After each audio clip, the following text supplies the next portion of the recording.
All right, I'm live. Good morning. All right, good morning. How are you doing this morning? Good morning, everyone. If you happen to stumble on this, if you can see me or can hear the sound of my voice, good morning to you. My name is Mary Beth Chima. I am the founder of the Parenting Through Mentorship community and PTM Resources. It's a beautiful Monday morning, a rainy one here in Abuja. If you're watching me, if you can see me right now, where are you watching me from? Is it raining in your city also? It's a beautiful rainy morning. I like rain, so maybe that's why I think it's such a beautiful morning. How are you doing? I hope you're off to a great start of the week. You're positive, your energy is as positive as mine, and that you feel and look great this morning. I think I do. All right, it's good to see. It's going to be on your screen this morning, and this is one of those impromptus, those 5 minutes, 10 minutes kind of session. So that's what I'm doing here this morning. And basically, you know what I am here to talk about your children. All right, so I just want to share some quick tips, right? I want to share some quick hacks on how you can help your children learn, right? How you can, three things that you need to do. I'm going to be doing this for the next couple of weeks, right? I'm going to be sharing through videos or text or whatever. Going to be sharing how you can help your children. It's going to be three things every day. I'm going to be sharing with you in the next, say, 20 days. That's how generous I am. So I'm going to be sharing with you three things that you can do to help your children, and in different things, okay, different ways that you can help them. And the goal is to help your children accelerate their learning experience. It's a program, a course that we're running in the academy in the month of October, a robust, a mind-changing, a transformational course. That's what we're running in the month of October. The course that will help you change your whole mindset and spur your children on and put them in the place where they can take on their learning from a place of love, so that your children begin to enjoy learning. Until we get children to the point where they love and they enjoy learning is not complete, right? And it's one of those simple things that you can do that is leaving a legacy for your child, raising children that love to learn and that enjoy learning. It means that for the rest of their lives, they are going to keep learning, and they're going to be in that place where they are not adverse to learning. Imagine a person that enjoys or loves to learn in today's world. It means that there is no limit to how far that person can go. There is no limit to how much that person can achieve. Think of the likes of the Elon Musk and people like that. The only reason why they are not stopping, if you enjoy learning, the only reason that you would not stop, the only reason that you will not, you will not cave in, the only reason you will not stop is because you enjoy learning. And so every time something seems like it's not working, every time you are bored, you're thinking of what to create, you're thinking of what next. What solution is there for me to create? What next can I create? What solution can I give to the world and all that? So if we can get our children to the point where our children are thinking, where our children become people who love and enjoy learning, you realize that our children will constantly be thinking, what can I create? What's next? What solution? Who can I make, better? How can I make the world better? How can I be better for myself? And all of that. So no. You cannot afford not to help your child enjoy learning. You cannot afford not to raise children who are lifelong learners. So I'm going to be giving you three hacks that you can start applying, three things that you can do right now, right, to help your children start enjoying learning so that you can raise lifelong learners. We all understand that children enjoy and they learn through play. especially your younger children, children between the ages of 0 and 7. Play is your best vehicle to help children that age learn. Play is your best vehicle. Okay, so if you're one of those parents that are not allowing your children learn, you are doing them a huge disservice. You are, and that's the reason why some of us take our children to preschools, right? We take our children to preschools, we take them to learning centers, and then they go there and you hear things because of, I work with parents and I hear these things. I've been in the class, I'm also an educator. So I understand what I'm talking to you about. How parents come in and they move their children from one school to the other. And you're asking them, oh, why are you moving the child? What's going on? The only thing they do in that school is play, play, play. Dear parents, it's because the thing your child needs at that level is a lot of play. That's where exploration is going on. That's where creativity is going on. That's where their curiosity of being they're expressing their curiosity. They have the opportunity to express their curiosity, and so they're able to discover things for themselves. Your children are supposed to understand their world. You cannot thrive in a place where you do not understand. Take, for instance, you don't speak Chinese, you don't speak Mandarin or whatever, you don't speak any of these languages, right? You don't speak a language of an environment where you find yourself. What you realize is, as soon as you get to that environment, you are inhibited, you are stifled, you cannot enjoy the best of that environment until you begin to pick and understand a few. Okay, begin to pick and understand the language. So it's the same thing with your children. Okay, if your children are not placed in an environment where they can thrive, they will not thrive. So your children are supposed to understand the world. So when they come into this world, they do not understand it, right? Your young children do not understand it. And we make the mistake of thinking that because we understand the world, or we see the world for what it is or how it is, our children automatically will see it and enjoy it and understand it the way we see it. No, they do not see it and understand it the way you see it. Okay? And then you, as a parent or as a caregiver, you understand what your children should be learning per time. Oh, he should know this. Doesn't he know that if you hold this, if you throw a remote control to the television, it's going to break it? His common sense should tell him. No, parents, his common sense will not tell him, because the only thing his common sense is telling him is play. Okay, so you need to allow your children, of course, learn through play, exploration, and all of that. It's only when they play, they explore, they get creative, and they begin to understand what is possible and what is not possible. Am I saying abandon them, let them play, go away, and let them destroy stuff? No. We're saying be around. There should be, of course, monitoring them, but in monitoring and guiding your children, you should not come in the way of their learning. So you can guide them, right? You can guide them, you can watch them, and so of course you know where you come in their learning and not take over their learning, because that's what a lot of us, even as parents, schools, caregivers, that's what we do. We take over their learning, and so we stop them from learning. We take over their learning and we do not allow them explore. We do not allow them harness their full potential. So you kill their creativity, you kill their intuition, you kill their ability to discover things on their own. So they become dependent learners. And as a dependent learner, you do not become creative. No wonder a lot of us do not know how to create.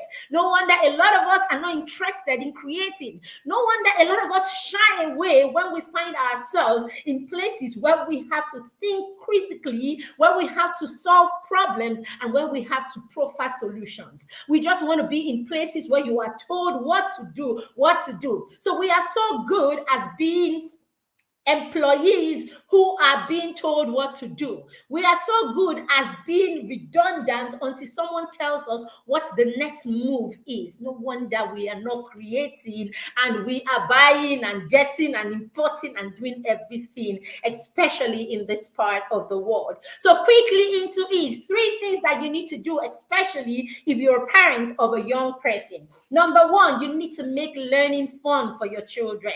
So yes, when your children are learning, you need to make sure that the learning is fun. So this is what happens when your child already has prior knowledge through discovery and exploration. Your child goes out there, he plays with leaves, he plays with sand, he plays with bottles that are not harmful, he plays with stuff, okay? He looks at things around him, he explores the things around him. So what he's doing, he is developing experiences around these things. Okay, thank you for joining me. I can't see your name, Facebook users. Okay, Benway, well done. Thank you for joining me. All right. So yes, your child is exploring and your child is discovering and your child is creating first-hand experiences for themselves. Okay, now if you are a parent who is intentional and a parent who is present, what you do is you build on those experiences. Okay, you build on the experiences that your child is already creating. So for instance, your child is playing with trees. It's playing with leaves, playing with leaves and throwing sticks around and all of that. And you pick the leaf and you're like, oh, that's a leaf. Let's see, that's a leaf. What shape is this leaf? And then you talk to the child about what the shape is. And then you get other leaves also. And then you're showing the child, oh, look at this leaf. How is this leaf different from this leaf? How is this different from the third one? So what you're doing is you are building on the experience that the child has already created for themselves. So in this case, we say your child is the one leading that learning and you are building on that experience. For instance, your child takes a perfume bottle, he raises it and he throws it, right? He raises it and he throws it, trying to see what that would do.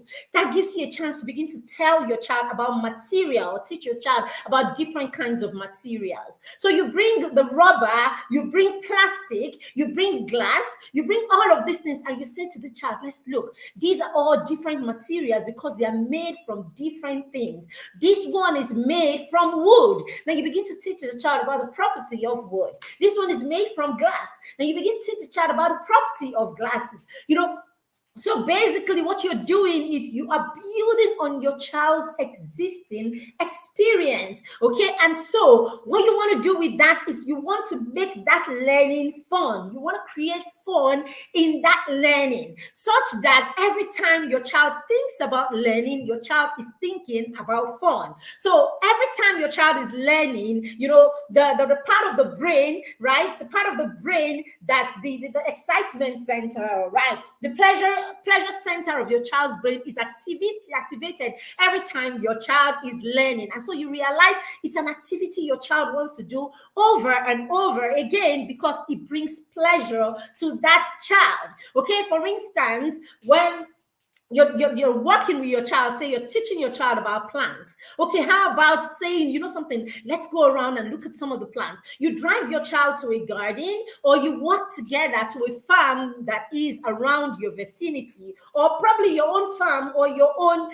flower garden. You go in there and then you look at the plants, you touch the plants, you look at the different plants and hey, you go ahead and you plant your own very plant in a small pot and then you come every day, you water that plant and the child watches how that plant, it could be just a bean seed or anything. The child watches how that plant goes from a seed and then it sprouts and then how it grows. The child is excited about that learning. A lot of learning is going on in there, but see the excitement that it comes with. So this is what your child begins to associate with learning, excitement. Okay, and what this does is even at a time where your child is learning something that is not exactly exciting, your child is able to connect excitement to that thing just because of their past experience of learning as a fun activity. So yes, that's number one. You want to make sure that everything that your child is learning, even if it's something that your child is learning in school,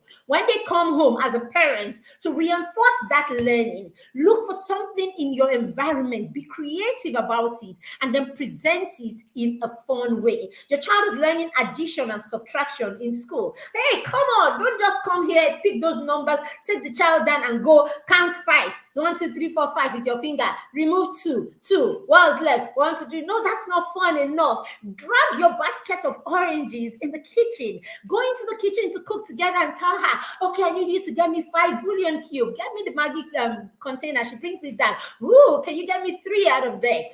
And then she goes, 1, 2, 3. Do you want to squash that for me? Do you want to peel, the wrap off the Maggi cube? Yes, do it. So can you squash it? Let's squash it and see what happens. So create fun out of every activity, even in math, science, language, and all of that. Make it fun, and your children children will associate fun to learning. So that's my number 1 hack for you. Number 2, you want the child to lead their learning. I said a bit of that earlier on. Let the child lead the learning, and as soon as you notice that your child is ready for that subject, deviate into that subject. So yes, this applies even to your children in year 2, year 3, year 5, even your children in secondary school. So you are driving, and while you're driving, your child looks at a crane, and your child becomes focused on that crane. And the child is looking at it, and the child is like, oh wow, mom, what's that? Or dad, what's that? Or the child is like, whoa, that's a crane.